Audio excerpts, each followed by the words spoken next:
방법이라는 부분이 있습니다. 163쪽입니다. 잠깐 거기를 살펴보고 오늘 진도 나가고자 합니다. 전통적인 관상기도 방법에서 일반적으로 말할 때 주거적 관상기도를 말한다. 그리고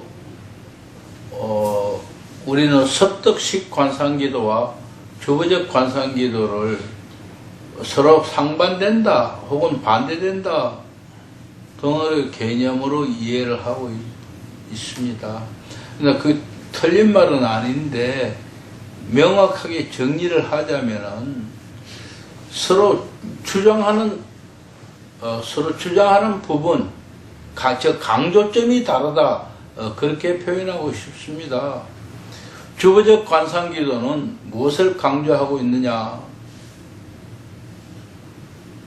아무것도 생각하지 말아라, 묵상하지 말아라 하는 부분입니다.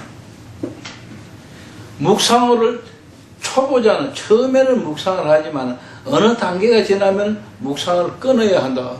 그래서 그 이유는 묵상으로서는 도무지 관상이 이룰 수 없다고 주장합니다. 그 대신 섭득적 관상은 그 묵상 부분을 더 강조합니다. 그래서 섭득적 관상은 뭐 어떠한 상황을 이미지화하고 혹은 상상화하고 해서 묵상을 하는데 강조점을 두고 있습니다. 그래서 바로 그 묵상을 하고 따라서 기도하게 되고 관상이 이른다. 어떻게 생각하면은 그 부분이 더 논리적이고 그것이 더 적절한 것 같고 그것이 더 옳은 것 같습니다. 우리 상식적으로. 그러나 실제로 해보면은 꼭 그런 것만 아니다. 그래서 가톨릭의 대부분이 이 섭득적 관상 기도를 하는데 개신교 목사님들이 수도원에 가서 2박 3일 정도 하고 나오면은 바로 이 묵상하는 요령을 배워 나오는데 목사님들이 굉장히 좋아한다. 그 이유는 목사님들이 특별히 설교를 하기 위해서 어떠한 본문을 정했는데 본문을 정해놓고 나서 그것을 우리 이래저래 주석을 보고 찾고 뭐 쭉 해서 원고 작성하고 그렇게 합니다. 그런데 그러한 과정이 가톨릭에 가서 섭득적 관상기도를 배우고 나니까 그것이 너무 쉬워졌다. 왜냐하면은 지금까지는 책 보고 자료를 전부 다 준비하고 했는데 거기 가서 배운 건 뭡니까? 그것을 하나의 그림으로 어떤 본문을 하나의 그림으로 그 하나 이미지화식에서 조용히 묵상을 해보는 겁니다. 우리가 관상기도의 가장 기본 본문을 할 때 누가복음 10장을 하는데 38절에서 41절 같은 예수님이 방에 좀 앉아 계시고 그 앞에 마리아가 앉아 있고 마르다가 부엌에 가서 일하고 있고 이게 화면으로 전체 이미지화하는 거예요.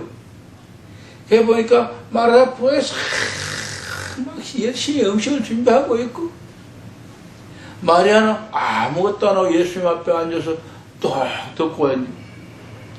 근데 예수님이 그게 너무 이뻐서 주고받고 대화하는 이런 모습을 전부 다 나름대로 상상하니 계속 자기 나름 모든 상상을 다 도입해서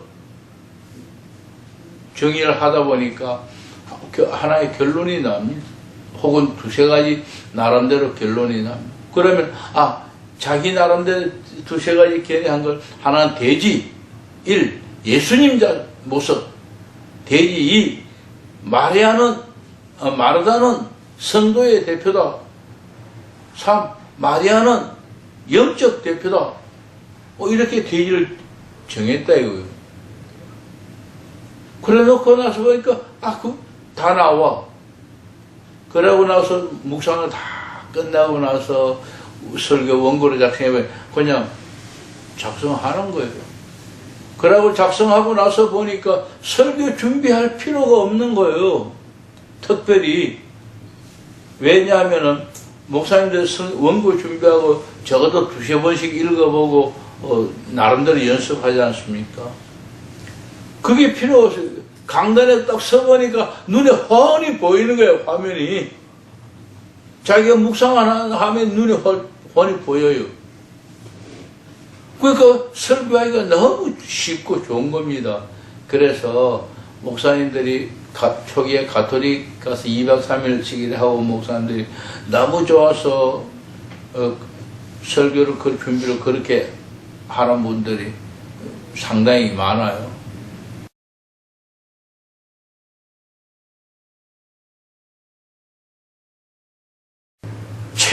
책 한 페이지를 이미지화하고 있으니까 그냥 답을 쓰는 거예요. 예. 그랬기 때문에 설교 원고 이걸 보고 할 때도, 제가 처음에 설교할 때도 원고 쓰고, 원고를 일치를 안 했던 거예요. 그거예요. 왜? 앞을 보면 앞의 책인데요. 원고인데요. 그래서 그나마도 어떻게 했냐면 개척교회 상대 5동에서 하고 새벽에 그 원고 작성해놔놓고 새벽에 그걸 보고 읽는 거예요. 왜? 새벽 예배 오는 사람이 아무도 없었어요. 처음에는요. 그 혼자 하나님 들으세요 하고 원고지 안 보고 원고를 하는 거예요. 그래서 연습이 되다 보니까 결국은 원고지 없이 쭉 원고지가 없는 게 아니라 안 보고 쭉 설교를 해왔었던 거예요. 이런 그런 일까지도 가능했었습니다. 제가 이 말은 길었습니다만은 섭덕적 관상기도를 난 그것을 강조하지는 않지만 그 묵상 요령은 배우면은 목사님들이 설교 준비하는데 그만큼 유익하다 하는 이야기를 간단하게 해도 되는데 길어졌습니다. 그래서 그것을 제가 왜 하냐, 기독교 방송, 극동방송 설교하는 거 내용 보면은 그런 부분을 종종 듣게 됩니다. 그래서 이분 갔다 왔구나 그걸 판단하게 돼요. 그래서 섭덕적 관상기도와 왜 지금 제가 이 이야기를 강조하냐면 지난주에 어떤 사람이 전화 왔는데 목사님은 섭덕적 관상기도는 배제한다면서요 하고 누가 전화가 왔었어요. 그래서 아니다. 내가 섭덕적 관상기도를 여기서 강조하고 가르치지는 않지만 섭덕적 관상기도를 배제하는 것은 아니다. 왜? 강조점이 서로 다를 뿐이다 하는 이야기를 해줬던 일이 한 2시간 정도 통화했었어요. 그래서 그 생각이 나 지금 이야기가 길어졌습니다. 그래서 섭덕적 관상기도와 주부적 관상기도는 강조점이 다르다. 단계적으로 비교한다면 거룩한 독서에서 모든 것은 출발했다고 보는 것이 옳다 그래요. 그래서 거룩한 독서 읽고 그 다음에 묵상하고 기도하고 관상이 이런 4가지 단계인데 이 4가지 단계에서 섭덕적 관상기도는 묵상의 방법을 이미지화하고 상상화하는 이 방식을 조금 바꿨다. 다음 주부적 관상기도는 뭐냐? 처음에 초보자는 묵상을 하는데 그들과 같은 묵상을 한 게 아니고 주로 뭐랬냐? 예수님이 십자가에 매달리신 고난당하는 모습 혹은 감람산을 올라가는 그 모습, 그런 마지막 1주간의 그 고난의 모습, 주로 예수님 고난의 모습을 묵상하게 됩니다. 그런데 이 묵상기도도 그러다 보니까 어느 정도 하다가 보면은 묵상 기도를 하기 싫을 때가 있다. 그럴 때는 묵상 기도를 하지 않고 막발로 관상 기도로 들어간다. 또 어떤 경우냐, 묵상 기도를 하려고 하기 싫어서 안 하는 경우도 있지만, 하려고 하면 노력해도 묵상이 안 돼. 자꾸 잡념만 시고 묵상이 안 돼. 그럴 때는 묵상 기도 하지 말고 막바로 관상 기도 들어가라. 그러나 이 두 가지가 다 그것만으로서 확실하게 더 이상 묵상 기도 하지 않고 막바로 관상 기도 들어간다고 확정할 수는 없다. 그럼 어떤 경우냐, 세 번째로 이 두 가지가 동시에 관상 기도를 묵상 기도를 하기도 싫고 또 그 억지로 해도 안 되고, 그럴 때는 막바로 관상 기도를 들어가라. 이것이 십자가 요한이 우리에게 지시하는 그 묵상을 그만둬야 할 시기를 이야기하는 겁니다. 그래서 근데 저는 그러면 왜 여기가 묵상 기도를 가르치지 않고 막바로 관상 기도를 가르치느냐? 이유는 두 가지입니다. 첫째, 여기 오신 분들은 대부분 기도하시는 분들, 열심히 기도하시는 분들이고, 개신교에서는 묵상기도 시기면은 제 나름대로 묵상기도 시기면은 다 묵상 쪽으로만 가버리지 관상기도 하려고 하지 않는다. 그래서 여기 오시는 분들을 왜 관상기도 하려고 하는 분들을 묵상기도 시켜서 오랜 시간도 하다가 그때까지 못 가니까 처음부터 차라리 묵상기도를 빼버리고 거쳐서 관상기도를 시키자. 다음에 관상기도를 하다가 관상기도 안 되거든, 묵상으로 돌아가라. 저는 그 이야기를 합니다. 그래서 두 분도 그렇게 하셔야 되고 앞으로도 마찬가지입니다. 배우러 오는 사람에게 관상기도 배우러 오는 사람이 묵상기도 시키면은 그걸로 끝나는 거예요. 그래서 관상기도를 하되 관상기도를 해서 3개월, 5개월, 6개월, 1년 해도 안 되거든. 도무지 할 수 없거든. 묵상으로 돌아가라. 그래서 묵상기도로 다시 시작해서 관상으로 넘어가라. 그렇게 정리하고 싶습니다. 자, 중요한 몇 가지가 있다. 1. 관상기도를 하기 위해 매일 정규적으로 참되고 개인적이고 관상적인 기도를 하기 위해 시간과 장소를 확보하라. 제가 누구나 할 수 있는 관상기도 할 때에 기도하다가 2, 3개월 혹은 하다가 도무지 내가 더 진행해야 할 것이니 말아야 할 것이니 생각될 때에 그냥 내 주관적으로 하지 말고 객관적으로 판단해라 하면서 22가지 항목을 제시했던 경우가 있습니다. 그 1번 항목이 바로 이겁니다. 내가 기도할 시간과 장소를 분명히 정하고 그 시간 동안 기도했는가 내가 답을 달아봐라. 근데 지금 여기서 그냥 그 장소를 확보했는가 돌아보라. 두 번째는 관상 기도를 하는 동안 일상적인 일들이나 어떤 환상해야 할 일들, 관상 기도와 다른 것들이 떠오를 때 그것들 없애려고 애를 쓰거나 누리려고 하지 말아야 한다. 이게 뭡니까? 한마디로 정해 분심이 생길 때 어떻게 하느냐 이거예요. 그걸 누르려고 자꾸 애를 쓰지 말아라. 왜? 누르려고 하면 자꾸 눌려지는 게 아니라 더 반발하게 돼. 더 시원해. 그럼 어떻게 하냐? 흘려보내라. 제가 이런 이야기 했습니다.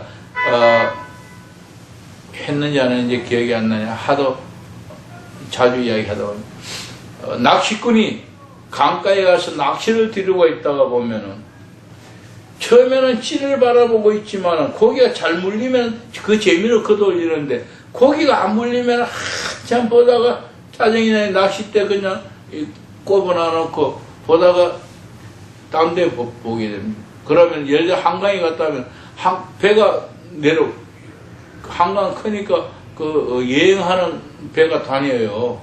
그건 무슨 배라 그러죠? 유람선. 예? 유람선.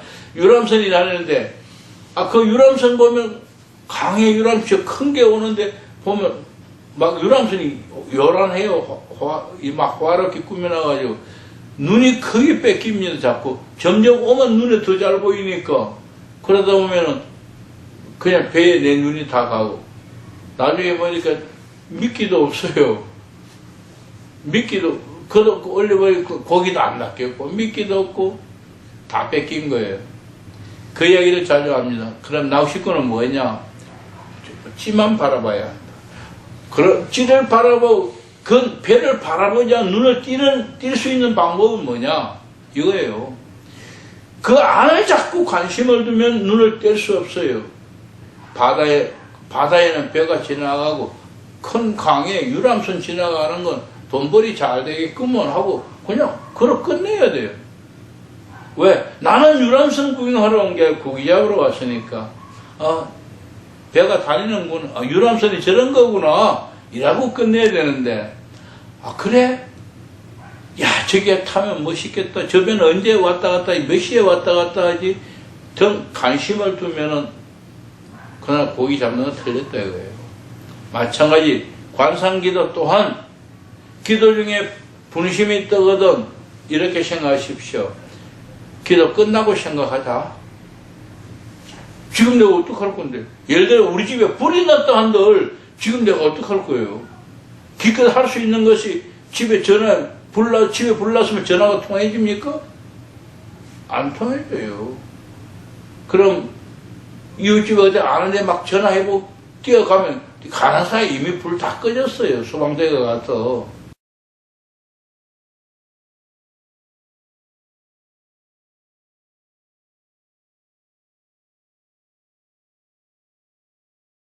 방법은 기도 끝마치고 확인해보는 방법밖에 없습니다. 어차피 불은 다 탔어요. 제가 너무 극한 부분을 이야기했지만 그런 것이 아니고 예를 들어서 제일 중요한 거는 자녀들이 고3 어머니, 아버지 제일 기도할 때 어려운 부분이 그거예요. 고3 어머니나 아들, 딸을 위해서 기도하다가 보면은 거기에 빠져서 끝까지 못 헤어나와요. 이런 경우는 뭡니까? 기도 끝나고 나서, 관상기도 끝나고 나서 나중에 기도할 때에 그 시간 내가 기도해야겠다. 관상기도 끝나고 뭐 하죠? 어떻게 하죠?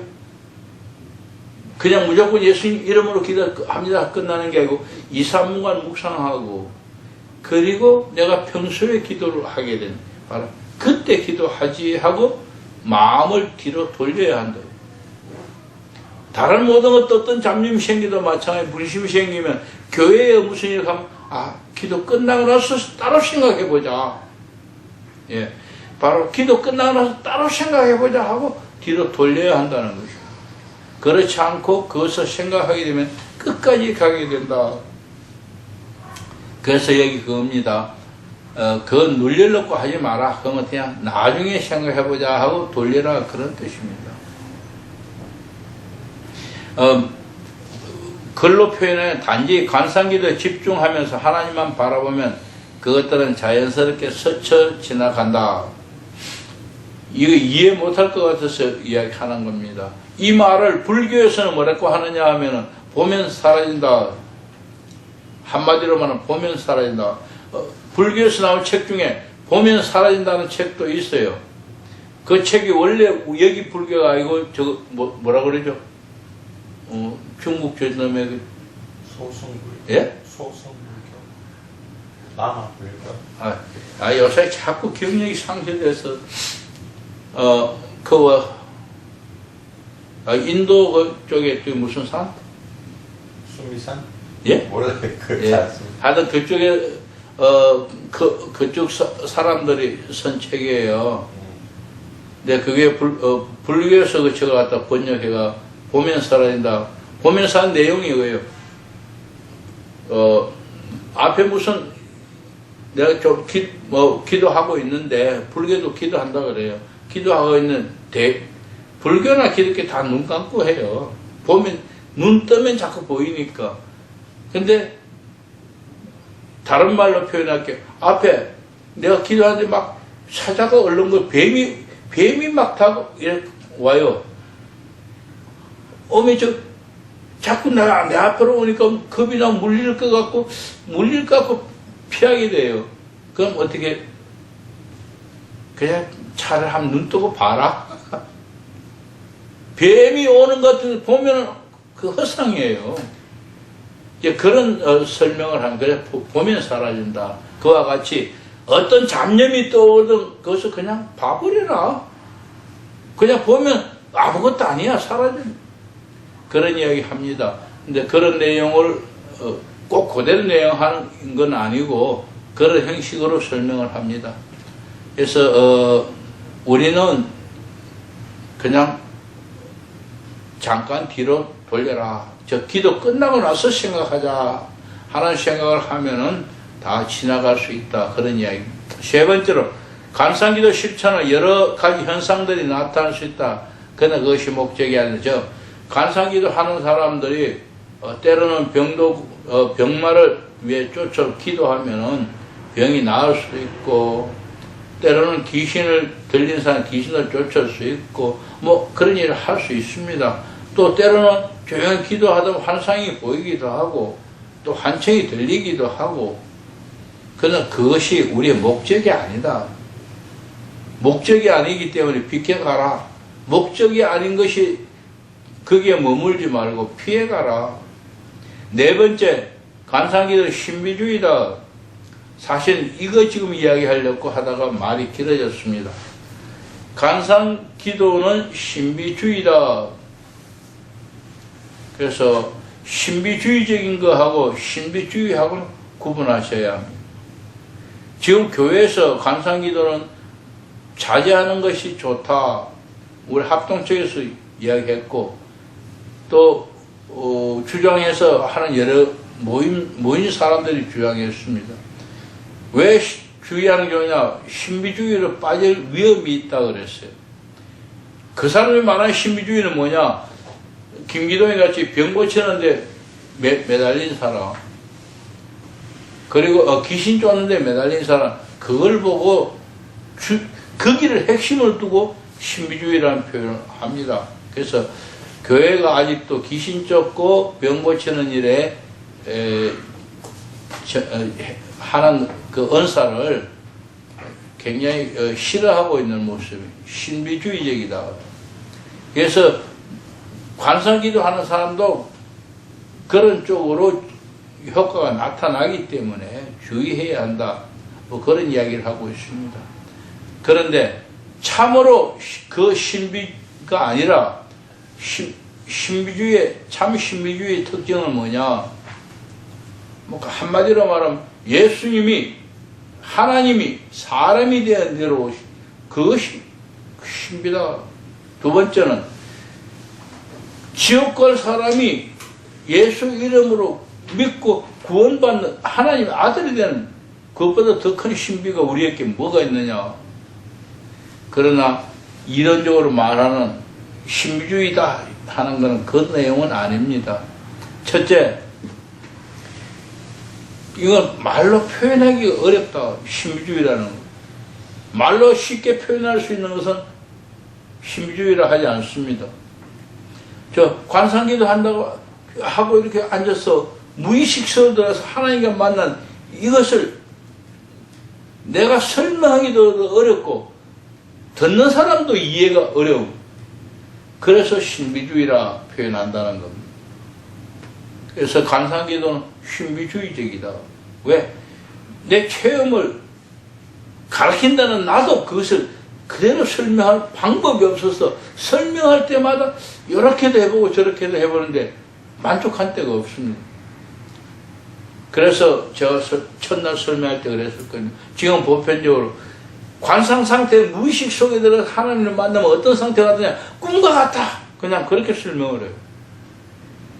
꿈꿀 때 내가 꿈꾼다 하고 꿈꾸는 사람도 없고, 물론 꿈꾸려고 하는 사람이 있습니다. 왜? 아들 놓기 위해서 요새는 극마지도 안 하지만 옛날에는 그 자식 못 놓은 사람 자식 놓으려고 막 빌고 꿈이라도 꾸겠다고 하는 사람 옛날에 많이 있었어요.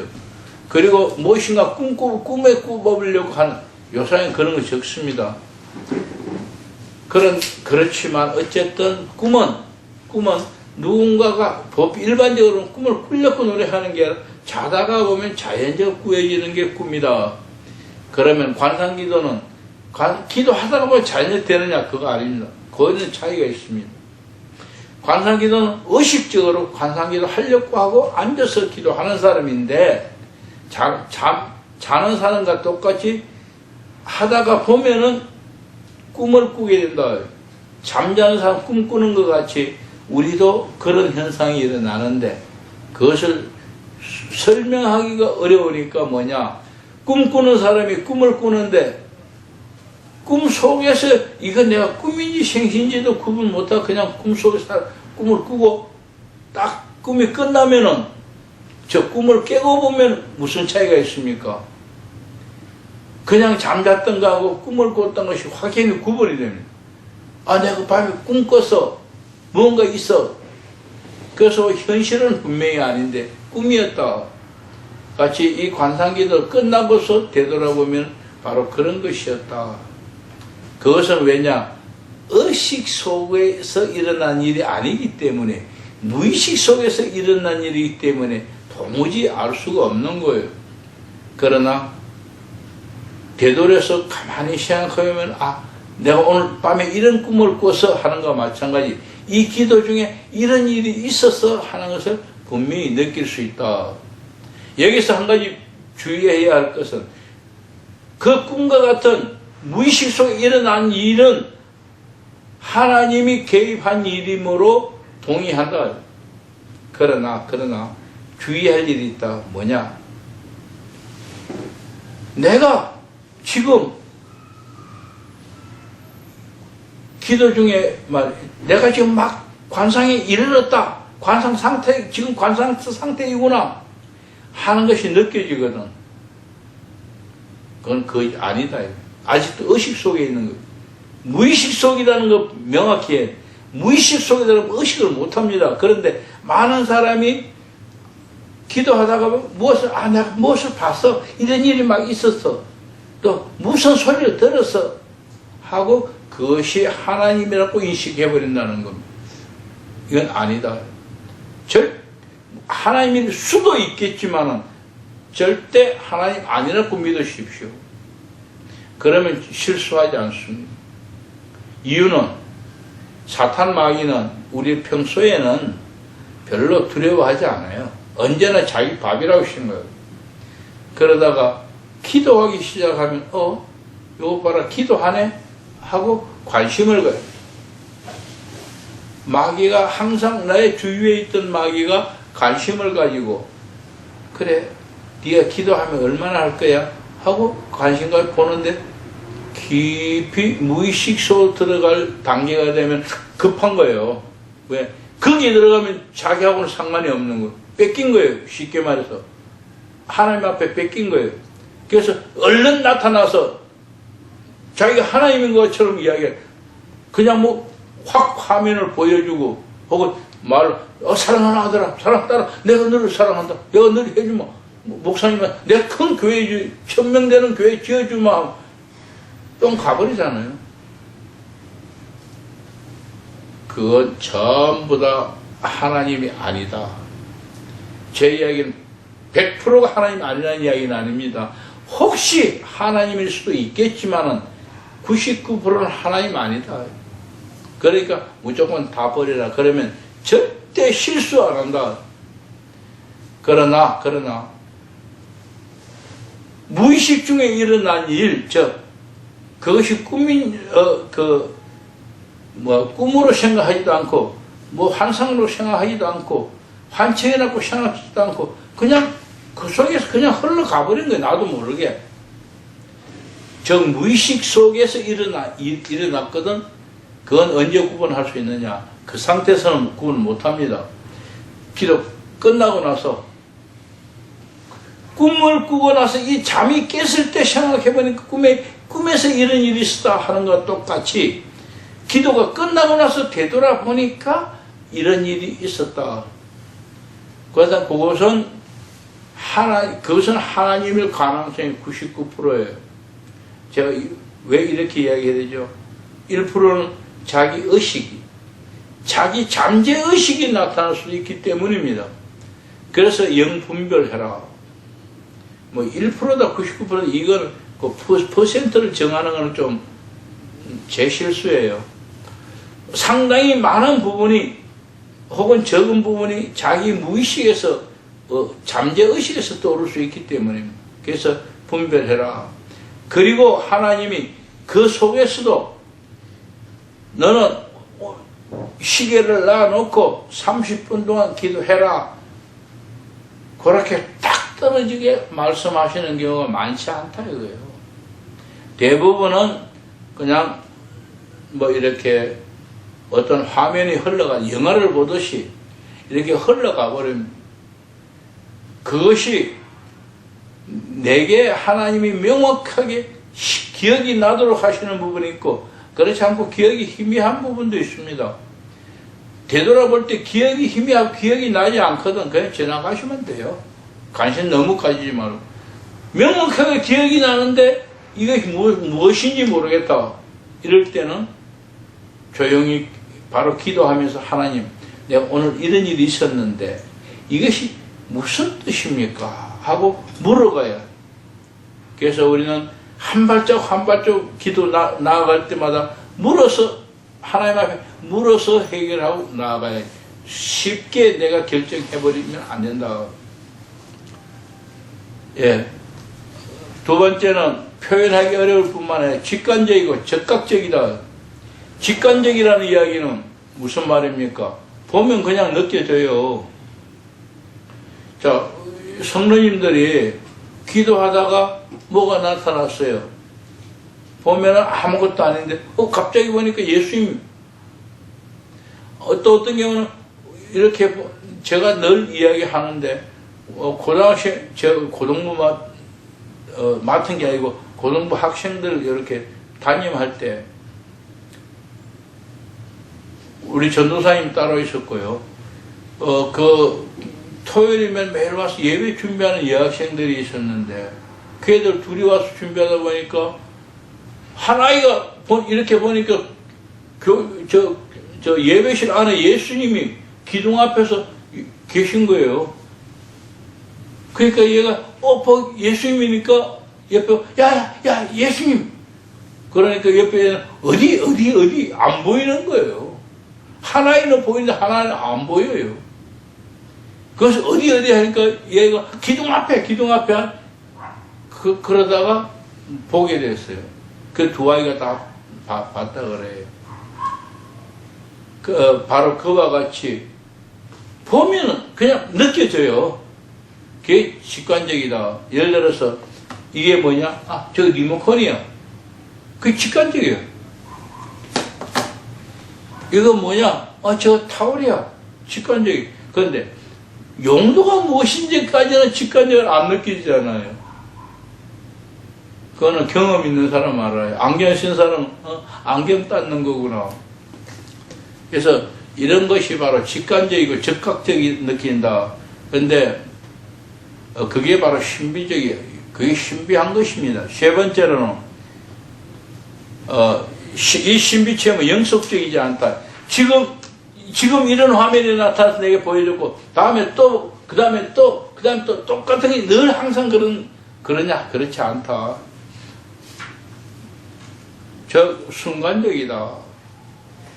그래서 한번 내가 어떤 현상이 있었다 해서 또 그 현상이 나타나기를 기다리고 또 기도하고 또 계속 거기에 매달리지 말으라는 이야기가 됩니다. 왜?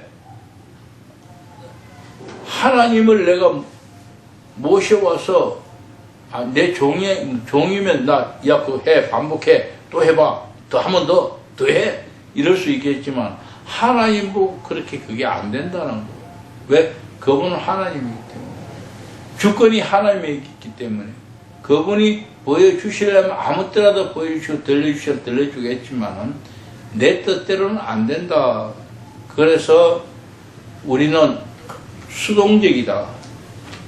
우리가 능동적이 아니고 수동적이다. 하나님이 보여주실 때만 볼 수 있고 들려주실 때만 들을 수 있다. 마지막으로 이 신비의 원천은 예수님이다. 예수의 신성이라고 표현합니다. 만약에 예수님이 하나님이 아니라면, 다른 말은 예수님 중에서도 인성 가지고는 우리 이야기하지 않는다. 예수님의 인성이 어떤 것입니까? 만약에 누가 이런 이야기를, 예수님은 목수님의 아들이라서 아버지 따라다니며 매일 배워서 예수님은 대패질을 무지하게 잘한다 하고 이야기한다면 그 예수님이 신성입니까? 그건 아닙니다. 그 예수님 인성이에요. 왜? 어느 누구라도 아버지 따라다니면서 오래동안 배우면 잘해요. 문제는 그 사람 성품이 나빠서 아버지 따라 안 다니거나 열심히 안 배우면 못하죠. 그거는 인성이 아니고 신성이 아니고 인성입니다. 그럼 예수님의 신성은 뭐냐? 하나님의 아들이 사람이 되어 내려오시고 그분이 자 여기 이렇게 정리하고 그 164쪽 보시기 바랍니다.